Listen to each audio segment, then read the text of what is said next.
Welcome to Half Century Hangout, where different paths lead to the same table. I'm your host, John, joined by my friends and co-hosts, Luke and Chuck. We're three guys who grew up differently but became good friends with a lot to talk about. On this show, we bring our unique perspectives to the table and dive into everything from current events to life's big questions. We might not always see eye to eye, but that's exactly why we're here. To listen, to learn, and change our minds sometimes. So grab a seat and join us for honest conversation, unexpected insights, and a few friendly arguments. This is Half Century Hangout, where different perspectives make for better discussions.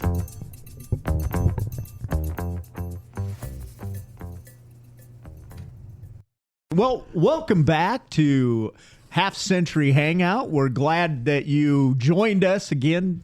And we were just discussing a little bit about the Groundhog. What's that dude's name from Pennsylvania? Puxatawny Phil. So he's a handsome lad. He is.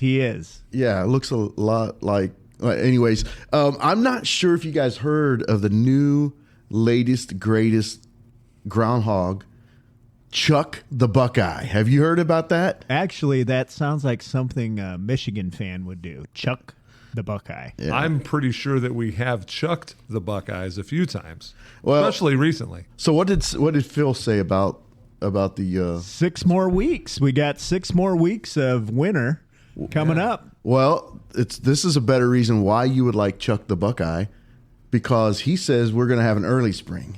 Early spring. Yes. So check into that. I guess we'll figure that out. Well, around here, we this week, at least this weekend, we had a pretty early spring. It was nice. It was. Hey, what else is going on? We got the Super Bowl coming up, and the Super Bowl is on its way. Can you believe that? Do either one of you know where that name came from? No. The Super Bowl? I believe it had something to do with when the NFL and the AFL got together, and it had to do with cereal or something like that. Well, you got the first part correct, where they merged, but it actually was with Lamar Hunt, who was the owner of the Chiefs, because the first one was in '67. Okay, correct. The Packers and the Chiefs. And they were still AFL and NFL. So he first used that term in the mid-'60s, but when it first started, he was inspired by that children's toy, the Super Bowl. Oh, okay. So then it kind of morphed into it because of bowl games like the Rose Bowl and all that stuff. So it brought it right into, why not Super Bowl? So the bowl series in the college world was already something that happened. Right? Yeah. Gotcha. Because the Rose Bowl was the stadium. Were going forever. They were happening. Yep. Okay. Yeah. Wow. That's interesting. That is super interesting. Some more things here. And you know what? The Super Bowl is an event like no other. I mean, really. I mean, the worldwide reach that it has and all these things. But a couple of facts that I pulled up. I love this one. I thought it was great. Is 325.5 millions. Sorry, 325.5 million gallons of beer will be consumed. It's crazy. I did a little math at the bowl, or this is worldwide. This is just like all the stuff, and I did a little math and kind of figured it out, and that is 3,450,666,666 12-ounce beers. That is a lot of beer. That's a lot of beer. Oh my goodness! Yeah, that is crazy. I might try to add a couple to that number just to make sure. Might be over a ton of beer. It might. I don't know that that's a lot of beer. I don't know if I've ever drank a gallon of beer in one setting. That's like 164 ounces, right? I am not going to answer that or jump into that at all. John's laughing across the table from me as well, because we know that there was time not too long ago when I'm sure we did. Here's the other one, is that the Super Bowl is the second most popular day for people to order takeout food. Okay? Huh. Any guess as to what the first most popular day is? This is kind of actually sad to me. Christmas Eve. No. Got anything, John? Valentine's? Thanksgiving. Thanksgiving. Who the heck is getting takeout on Thanksgiving Day? Now, see, I thought it was Christmas Eve because that's our family tradition. We always order takeout on Christmas Eve. I got you. Right after That's cool. Christmas Eve service. We many times do because we're busy Christmas Eve and No, it said Thanksgiving was the first. Super Bowl's the second.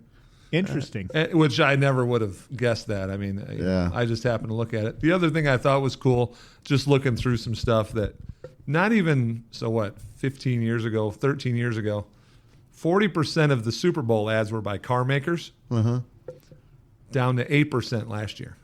Oh, wow. Believable. So they're not doing that anymore. It's not there, you know, because they're just having too much trouble selling $75,000 cars. You know, not like they. Yeah, right. That makes much sense. going on. Huh? What traditions do you have for Super Bowl? Anybody? Anything? We usually go somewhere. We rarely host. Generally, we go somewhere and Like to somebody's house or to like an establishment? No, like to somebody's house. Okay. Yeah, somebody will invite us over, or we'll invite ourselves, or something along those lines. We'll go to, that's generally. I know it's not like a very huge tradition, but that's generally what we do. So you just show up. Yeah, we just show up somewhere. Oh, there you go. There's nothing wrong with that. You having a party this year, John? No, we usually just stay home and turn the Super Bowl on and watch. Depends on who's playing. Yeah. I like watching football. It doesn't matter who's playing, but I am a big Steelers fan. So if the Steelers are playing, I usually don't go watch things with other people when the Steelers are playing. You just can't handle it, huh?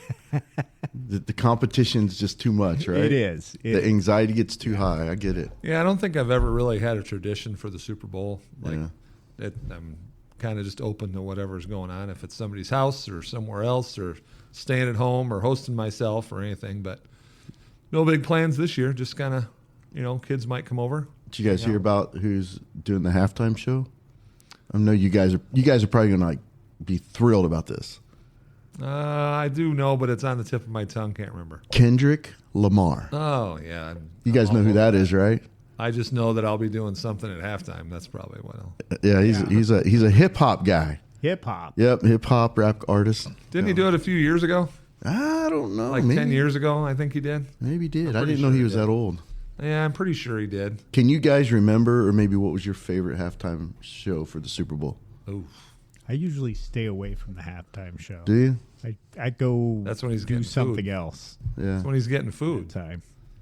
Pigs in a blanket. You got to pick those things up before they get cold. Yeah, I'm trying to think what my favorite one was. I can't even think of one that. Like the Rolling Stones one a few years ago was pretty good. That was pretty good, but a couple years ago when they had like Dr. Dre and all those that was good. the older like 90s hip hop guys. Was that? I thought that was were the pretty Red cool. Hot Chili Peppers? They did one. I remember them, and I enjoyed that. It may have been, but I don't anyways, know. I don't watch halftime very often. Yeah. Chuck, what do you think, or you follow this a lot? How's the show going? What are we doing? What's our stats look like? Yeah, I think our show is doing good. We're picking up a lot of momentum. We have had over like 130 listeners so far. So like it's 130 downloads. Man, we've had some people all over the world, we could say now. We talked last week about the people from Germany that listened in. Kigali, Rwanda. I think I know who that was. I've spent some time in Rwanda. I know a gal who just went to Rwanda, and I believe that's probably who's listening in down there. So we appreciate those international listens. We have a couple people down in Florida that are listening. Bonita Springs, Brandon. Shout out to Bonita Springs. I know who that is. Do you? Let's go. I do. Tampa, we have quite a few people down there listening. People from my hometown, Dayton, Ohio, are tuning in. Great place. Yeah. Great place. Yeah, great place. Home of the Wright-Patterson Air Flyers. Force Museum. Yep, Dayton Flyers. Flyers, yeah. Yep, they're good. So Iowa's representing. We got people down in Sydney and West Des Moines and Sydney, Iowa. I know who that is. Do you? Yeah. I think it was Ankeny, Iowa. We had one in Ankeny as well. There we go. Really? Yeah. Awesome. And then, we talked a little bit about bourbon, so we got to give a shout out to Kentucky, down in there you go. Cadiz, There you Kentucky. Yeah, and then we've had a few people that have made some Facebook comments, both Becky and Barb, who happen to be my mom and my sister.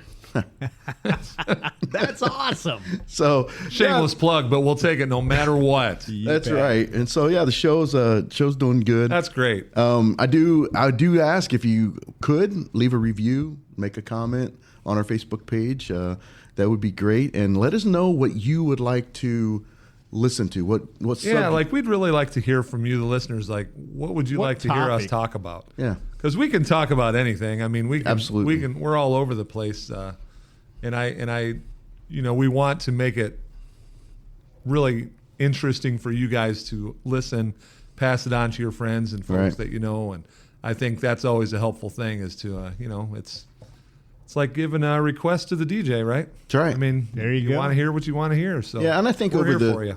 In the coming days, as people gain more trust about who we are and kind of what we're about, I think they might want to hear some more information about different things. Well, kind of stepping off of that just a little bit and jumping into something, we kind of talked about a bunch of different things again that we could talk about, and not necessarily just in the area that we all work in, but obviously being in the world and hearing things from different places. We've talked about this topic of what's the difference, or how do we discern between effort and excellence. Okay.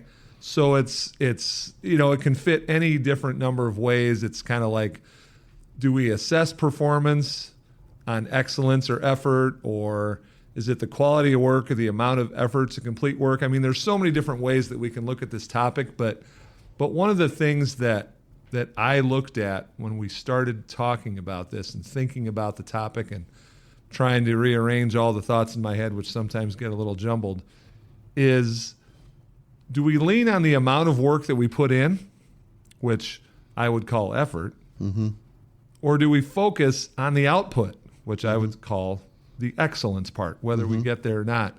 And I think that when we look at those things, there's so many different ways, to look at it. And without jumping down a path too soon, do either of you guys have a thought about the difference between the two, with the effort and the excellence, or focusing on one or the other? Not just, we could use it in a school setting. We could use it in an athletic setting. We could use it in a life setting. We could use it in a relationship setting, for that matter. Right. There's a lot of different ways to put it in, but what are you guys' initial thoughts on it? Let's start there and let's see how it works, because I know this is a topic that we've talked about before, but I'd like to start chewing on it a little bit. And I think, can I just say one thing real quick, John? I think what we maybe are trying to push back or maybe discuss a little bit more of, just to define it more, is like this idea that everybody gets a trophy. Is that kind of like where this started from? Well, we can jump right into that. I mean, I was going there, and I think that that's part of it. And we've all heard this before. I mean, this is kind of a thing that started in, I don't know how long, probably the last 20 years or so, somewhere around there. As you get older, you ever notice that? You start to say the last 20 years or a few days ago, and it was like weeks ago, whatever. Right.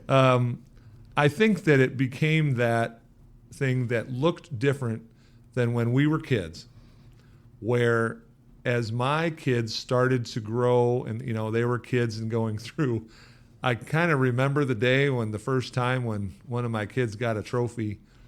I think it was in a soccer thing or something. And I'm like, oh, what'd you get that for? And I didn't really know at the time. Like, I really didn't have a clue as to what was going on. And it was just the fact that they were in this participation. Thing. Yeah, and I kind of, and in my realm of the world, which I deal a lot with athletics, is it was kind of weird to me. I didn't understand it. I didn't quite grasp the idea. So we could start with that, because I think it kind of branches into a lot of other things. So it's that participation trophy thing, like John just said. It's like, so John, when you hear that, or when you think about that, what are some of the things that come to mind for you? Like, this new generation, they all get a participation trophy. And I know it's not just the new generation. I'm just saying that. Right. What do you think? Well, participation is important. I think being a part of is important. But we don't keep score to participate. We keep score to win or lose. And we have a way to measure things. Score is one way. There are other ways to measure things as we go along. And if you are just participating and going along and going through life, that's okay, sure. But are you doing it in a way that helps you be excellent? And we kind of talked about this too last time. Are you helping others get better too? Are you getting better every day, day after day, and getting better from where you were yesterday? 'Cause that's really all you have to compete against. But are you helping others get better too? I don't know. That's kind of what I think. Participation, it's okay, but it shouldn't be your whole grade if I'm getting it back to education. Is simply participating something that is worth being rewarded? Well, that's a good question. I think that the way that I look at it, and I hear what you're saying, but the way that I look at it is, what is our expected outcome? What is the expectation for whatever the activity is? Let's just say it's whatever. It could be soccer. Let's just say that just because I said it before. I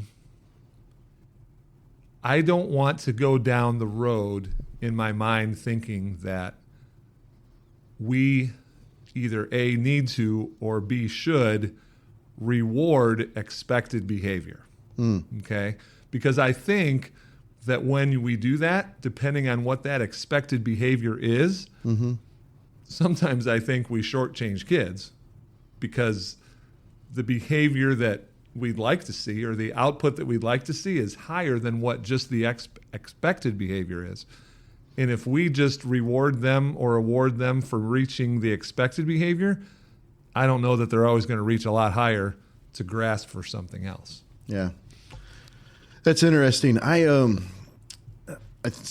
mean, just to kind of get out of this nebulous understanding, I think, Luke, you're kind of along the lines that, like, okay, participation trophies may not necessarily be a good thing. You'd be accurate. Okay. I'd say the same thing. Okay, now I'm going to push back. This is going to be one of those areas where we get to it. Disagree a little bit. That's how we roll. That's about what the show is about. Yeah. Right? Learning. Yeah. Listening and learning. So I think these participation trophies that we've pushed back on for all these years, I think they're actually good and maybe even necessary, because trophies of all types, they're intended to evoke like a positive memory. So that kid may not have been, or maybe myself, may not have been the greatest on the team. I probably know that already, right? Yeah. Most kids who are just on the team that aren't the greatest probably know that already, because the MVPs, the first stringers, whatever, they're already sticking out. I'm the guy sitting the bench if I'm the guy getting the participation trophy. And I already know that. But I can still look back on that trophy that's sitting on my shelf and say, you know what? Being a part of that team was a great experience for me. And that could push me. It could maybe help me take another step in something that wouldn't be something I may not do. I could say, hey, this was a good experience. Let me try this another year. You know what I'm saying? So, I hear you, and I'm listening to you, and I'm hearing you, and I'm trying to chew it as you're talking. And the one thing that I would say is that, so let's use that example that you had. Like, okay, I got this trophy, and I know that I was part of that group, that team, whatever that was. What if I know deep down inside, as we talked about last week, of getting people also to be honest with themselves? What if I know that, yeah, I was on that team, but I gave a pretty crappy effort, and I was kind of there. I didn't go to practice every day. I was there, but I wasn't really there.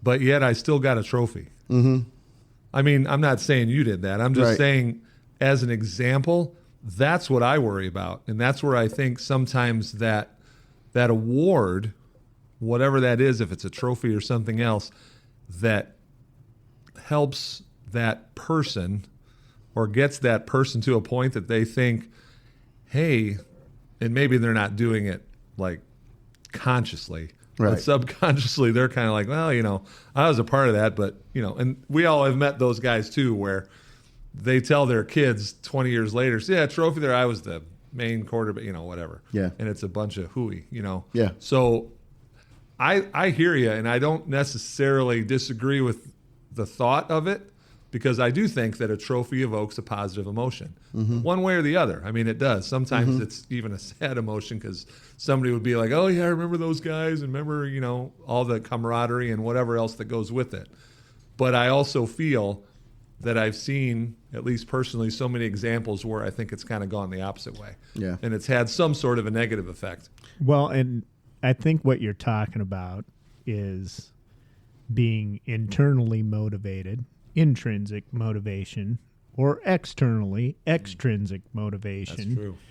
That's true. Does a trophy motivate you to do better? I mean, or is it you trying to better yourself over time? And I think it's important to participate. Yeah. I do. I think it's important to participate.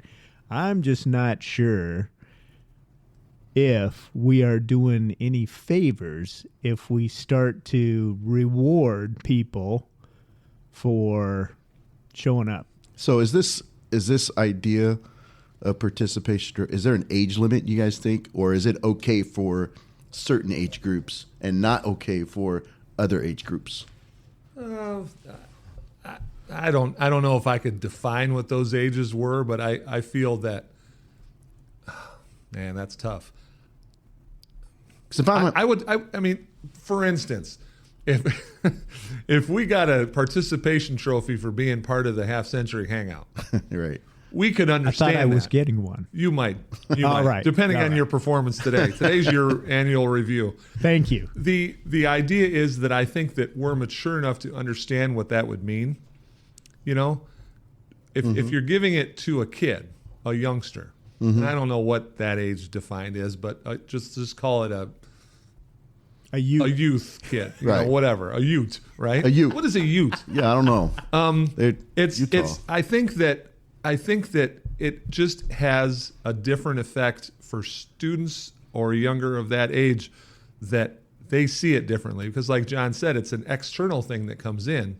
Okay, we've all seen teams that accomplished something great,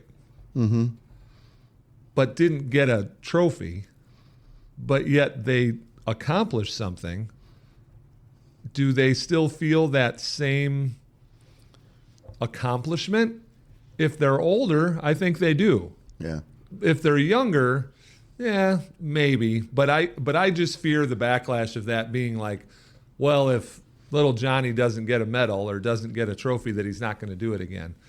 Yeah, I think there's more guidance that we can give that kid than just, here, you get this. And if that's why you're coming back to get that again, like John said, that extrinsic motivation, yes, we want them to participate, but why do we want them to participate? We want them to participate because they realize that either A, they're having a good time with their friends, or they're accomplishing something together as a team, or teamwork or camaraderie. I think that those are important things that sometimes, like I just know trophies that I had on my shelf. They were baseball trophies, like when I was a kid. Yep.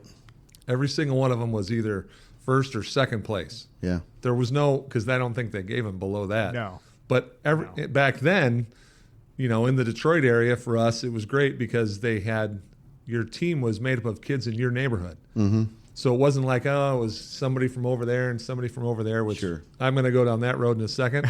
But those guys, like, that was the group that we grew up together. We see that. And looking back on it, the kids that stayed on that team stayed there because they enjoyed what we were doing. They enjoyed playing. They enjoyed not necessarily just the trophy, I don't think. I mean, maybe they did back then. I don't think so, because the guys that I remember really were just there because they enjoyed doing it and we had a good time playing together, and always did. Yeah. When it wasn't practice time or it was off season, we were still playing. Right. We were still doing it. Yeah, I think as we talk about, I think this is rewarding trying. You know what I mean? I think when you boil it down, you're rewarding a kid trying something. And just for the record, I never got a participation trophy. That wasn't me. But I'm just thinking. You're a half century, so yes. I don't know that they had those back then. No, maybe not. But I'm just thinking, you have a kid who's, wants to experience, or maybe mom and dad want that kid to experience something to bring him out of his shell, and he jumps into something, isn't too excited about it. Mom and dad make him go, or mom makes him go, single mom, single dad now, grandma, grandpa, whoever the guardian is. And, that kid lights up at the end of the season because he actually sees that there was a reward for him participating in something, even though he may not have been the best in it. What is that? I feel that may breed or conjure something, or cultivate, maybe that's the right word, cultivate something in him to let me try something else. And you're never going to succeed at something unless you try. So if you can cultivate a trying culture within a family or within a unit, then maybe that kid will go on to succeed, maybe not in sports or athletics. Maybe it's in the classroom, or I don't know. I'm just, shooting. No, and you're shooting. You're fine. You're giving your thoughts on it, and that's what we're here for. I think the one thing that I look at when I feel the awards part is when anybody gets an award for whatever it is, all right, they achieved, or at least they are made to feel like they achieved something significant, something, whatever that is, whether it's a sales award for selling the most this month or whatever it is, they've been made to feel like they achieved something significant. But those people, or those kids, especially because they're younger, if you get them into the habit of something that they got an award for, maybe something significant like participating or whatever it is, but they know deep inside they didn't put much effort in, I don't know if that then spurns itself into not working real hard in the future at something else. It could. And I don't have the answer to this. This is just my thoughts of how it's a good discussion. I worry about it. That the other part that I always think about this is that competition, no matter what it is, and it doesn't always have to be athletics. It could be band, it could be choir, it could be dance, it could be anything, okay?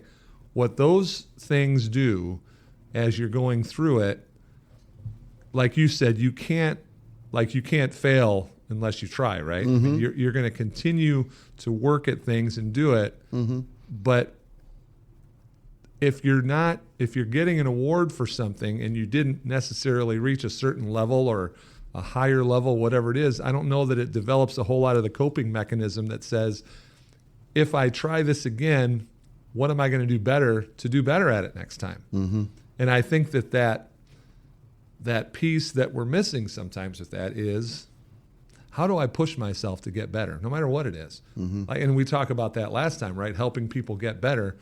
So if we as leaders were trying to, I'm really tying this together. Bear with me for a second. Sorry. If I'm as a leader trying to get that person to get better, like we talked about last week, what if their whole life they've never had to do that, and all they got was participation trophies? They don't really know how. Yeah. You know what I mean? It's just kind of comes full circle to me a little bit, I think. Yeah. And Chuck, I think when I hear that discussion, what you said, what Luke said, it comes down to me a little bit of overcoming the fear of trying. And that fear, are we doing anybody any favors by giving them a trophy to try to help them overcome that fear?